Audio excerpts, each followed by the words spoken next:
Hi. இன்னைக்கு பார்த்தீங்கன்னா we are going to see about physical health and mental health. இப்போ பார்த்தீங்கன்னா எஸ்பெஷலி இந்த மாதிரி ஒரு கோவிட் சினாரியோவில் எல்லாருமே வந்து we are learning or listening or hearing a lot about physical and mental health. இப்போ பார்த்தீங்கன்னா திடீர்னு அது வந்து ரொம்ப ஒரு இம்பார்ட்டன்ஸ் கெயின் பண்ண மாதிரி எல்லாத்துக்கும் வந்து ஒரு ஃபீல் வருது. ஒரு விஷயம் நம்ம அண்டர்ஸ்டாண்ட் பண்ணிக்கணும் என்னன்னா இந்த physical health and mental health பார்த்தீங்கன்னா இட்ஸ் டைரக்ட்லி இன்டர் ரிலேட்டட். இப்போ lot of us are now worried about our business uncertainties, job security, financial uncertainties, நிறைய விஷயத்தை பார்த்து இப்போ ரொம்ப வரி ஆகி, ஆங்ஷியஸ் ஆகி, மென்டலி டிப்ரெஸ் ஆகி, actually we are going through a lot at this particular point of time. But a person who has gone through a bad phase in terms of physical or mental health will tell you whatever that we are going through right now in terms of businesses, job security or finances are totally meaningless. ஏன்னா உண்மையான வலி, உண்மையான கஷ்டம் அந்த physical and mental health ஓட பெயினை go through பண்ணவங்களுக்கு தான் உண்மையாலுமே தெரியும். இன்னைக்கு பார்த்தீங்கன்னா people see me as a fit, energetic and a confident person. நான் பார்த்தீங்கன்னா exercise for a minimum of 60 to 90 minutes a day, at least for 6 days a week. And now a proper diet pattern follow பண்றேன். I don't eat a lot of unhygienic or junk stuffs. So I just monitor my fitness and my diet on a very regular basis. People, even if I go for a social gathering or a social meeting, நிறைய பேர் வந்து பார்த்து கேட்பாங்க, Shiv, how do you maintain your fitness levels? எப்படி நாள் ஆக ஆக மெலிஞ்சிட்டே போற, how is it possible? So நாங்களும் டயட் இருக்கணும்னு ட்ரை பண்ணுறோம், but we are not able to sustain or continue for a longer period of time அப்படின்லாம் என்கிட்ட சொல்லுவாங்க. உண்மையாலுமே இதை கேட்கும்போது மனசுக்கு ரொம்ப சந்தோஷமாக இருக்கும். It actually motivates me to focus on my health more and more.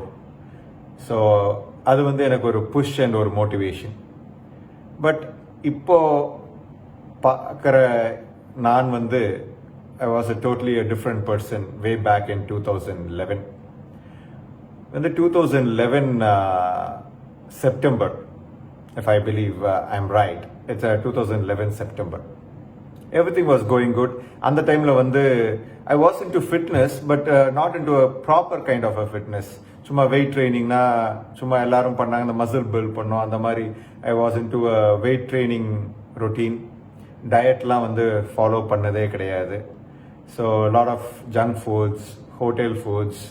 So டயட்டுக்கும் எனக்கும் அப்போ சம்மந்தமே கிடையாது. But I was maintaining ideal weight. So அதில் எந்த வித ஓவர் வெயிட்டோ ஒபீஸோ கிடையாது. I was just maintaining my ideal weight. அப்போ தான் அந்த செப்டம்பர் 2011 அப்போ I had an unexplain fever and I became so depressed. But அந்த டைமில் வந்து என்னோட ஃபேமிலி மெம்பர்ஸ், என்னோட பேரண்ட்ஸ், என்னோட ஒய்ஃப் எல்லாம் என் கூடயே சப்போர்ட்டிவாக இருந்தாங்க. என் wife was 6 months pregnant at that particular point of time. And we were expecting our first baby in another 3 to 4 months time. So அந்த மாதிரி ஒரு சினாரியோவில் வந்து I happened to develop an unexplained fever. என்ன ரீசன் கூடயும் தெரியல. I got tested in multiple hospitals, admitted in multiple hospitals, and யாருனாலையும் வந்து அந்த cause of the fever வந்து they were not able to actually identify. And இந்த fever வந்து பார்த்தீங்கன்னா இது வந்து 2 நாள் 3 நாள் 1 வாரம் ஃபீவர் கிடையாது. The fever actually was for more than 3 months. And every day I used to get a terrible headache. தலையில் யாரோ வந்து ஏதோ கல் வச்சு அடிக்கிற மாதிரி ஒரு பெயின் எவ்ரி சிங்கிள் டே. தூக்கமும் வராது, body pain, fever. You think about it. And with a 6 month pregnant wife. So it was a terrible time that I have gone through. அவ்வளோ ஒரு இன்செக்யூரிட்டி, உள்ள ஒரு பயம். ஏன் ஃபீவர் நிற்க மாட்டேது, என்ன ஆகும், ஏன் இப்படி வருது, எங்கே ஹாஸ்பிட்டல் போனாலும் எந்த டாக்டர் பார்த்தாலும் they are not able to explain the reason, they are not able to find a concrete reason behind this fever. Daily, you won't believe, painkiller injection எடுக்காம I was not able to sleep. It was so terrible. அப்போ தான் வந்து சென்னையில் வந்து I got admitted into an hospital. அப்போவே வந்து ஒரு 2.5-3 months ஆயிடுச்சு. அப்போ வந்து they gave me a series of tests that I have to go through. பார்த்தீங்கன்னா அந்த எல்லா டெஸ்ட்ஸும் வந்து பார்த்தீங்கன்னா it was more related to cancer. எப்படி இருக்கும்? 6-month-old, 6-month pregnant wife, unexplained fever for 3 months, doctor suggesting me to go through a series of tests that are related to cancer. Terrible. I was in tears. I was literally in tears. N wife கிட்ட கூடயும் போய் சொன்னேன் நான், hope nothing happens to me, but if anything happens to me, I want you to take care of our child. அப்படின்னு சொல்லிட்டு ஒரு எமோஷ்னலாக வந்து இப்போ என் ஒய்ஃப் கிட்டலாம் அந்த காலத்தில் பேசியிருக்கேன். இப்போ நினச்சி பார்த்தேன்னா கொஞ்சம் சிரிப்பாக தான் இருக்குது, but it was so emotional at that particular point of time. அப்போ வந்து டாக்டர் வந்து அட்வைஸ்ட் ஸ்கேன், பெட் ஸ்கேன்னு சொல்லுவாங்க. So it is actually done to identify whether you have any flare up cancerous spots in your body. PET scan போய் எடுத்தோம். சென்னையில் ஒரு private scan சென்டரில் தான் போய் எடுத்தோம். ரிப்போர்ட் வர்றதுக்கு ஈவினிங் ஆகும் அப்படின்னு சொல்லி சொன்னாங்க. அந்த 6-7 மணி நேரம் I don't want to relive those moments. It was terrible. என்ன ரிப்போர்ட் வரப்போகுது, லைஃப் எப்படி இருக்க போகுது, இவ்வளோ நாளாக ரொம்ப ஜாலியாக ஒரு ஹாப்பனிங் பர்சனாக எதை பற்றியும் கவலைப்படாமல் வாழ்ந்துட்டோம். இப்போ எக்ஸ்பெக்டிங் எ பேபி, இப்போ எப்படி லைஃப் மாறப்போகுது அப்படின்ற ஒரு பேனிக்கி சினாரியோ. அந்த ரிப்போர்ட்டுக்காக ஆங்ஷியஸாக வெயிட் பண்ணிட்டு இருந்தேன். And it was around 6:30 in the evening. I got a call from the scan center and I asked them about the report. They said இல்லை நீங்கள் நேரில் வாங்க, நேரில் ஃபோனில் ரிப்போர்ட்ஸ் பற்றி டிஸ்கஸ் பண்ணக்கூடாது, நேரில் வாங்கினேன். Travel time 1/2 an hour to that particular scan center and was சொல்லவே முடியாது அந்த ஒரு எக்ஸ்பீரியன்ஸு. போய் பார்த்து ரிப்போர்ட் கடைசியாக பார்த்தா நார்மல் அப்படின்னு வந்துச்சு. I had a huge sigh of relief. ஆனால் பட் அப்போது எனக்கு ஃபீவர் நிற்கலை. Then doctors suggested me to go for a lymph node biopsy. ஏன்னா என்னோட லிம்ஃப் நோட்ஸ்லாம் வந்து பார்த்திங்கன்னா அந்த டைமில் வந்து எல்லாம் என்லார்ஜ்டாக இருந்துச்சு. So they want to excise a lymph node and do a biopsy on it. So அதே மாதிரி a minor surgery was planned and they excised the lymph node and a biopsy was done. Biopsy report வந்து வரதுக்கு ஒரு 1 week to 10 days ஆகும் அப்படின்னு சொல்லி சொன்னாங்க. அந்த டைமும் was the worst time of my life. And fortunately அந்த biopsy அந்த எக்ஸசைஸ் பண்ண சர்ஜிக்கல் ப்ரொசீஜர் முடிஞ்சு ஒரு 3 daysலேயே என்னோட ஃபீவர் கம்ப்ளீட்டாக நின்றுச்சு. 10 days கழிச்சு பயாப்சி ரிப்போர்ட் வந்துச்சு. The report was normal. And on the 3rd day of after excising the lymph node, fever நின்றுச்சு. அதுக்கப்புறம் I never got that particular kind of a fever back.